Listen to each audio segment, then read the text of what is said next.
Jason Azzopardi ressaq kawża kontra 3 persuni b'mod personali u li jpoġġu fuq it-Tribunal Industrijali għax ma qabilx ma' deċiżjoni tagħhom fit-Tribunal. Fi kliem ieħor Jason Azzopardi bl-aġir tiegħu qed jagħmel azzjoni kontra ġudikant personali li jiddeċiedi mhux kif iridu. Dan l-attakk bl-iskop li jwerwer l-istituzzjonijiet li jiddeċiedu mhux skont id-diska tiegħu huwa wkoll aġir sintomatiku tal-Oppożizzjoni Nazzjonalista immexxija minn Bernard Grech u li maħnuqa mill-establishment fosthom esponenti tal-Aqda Repubblika li Jason Azzopardi nnifsu u avukat tagħha. Fil-fatt nhar il-Ħadd Bernard Grech ukoll infexxi attakka l-istituzzjonijiet li ma jdoqqux id-diska tiegħu.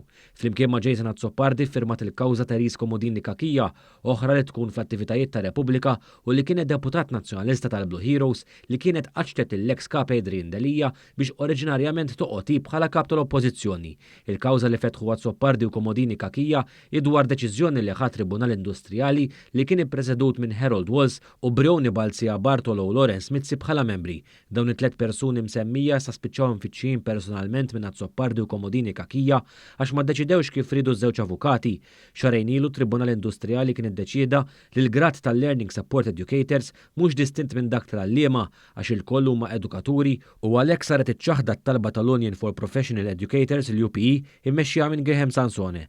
Jason Azzopardi u Teris Komodini Kakija l-UPE ma jridux joqogħdu għal din id-deċiżjoni tat-Tribunal u għalhekk issa fitxew personalment lil min iddeċieda mhux kif ridu huma.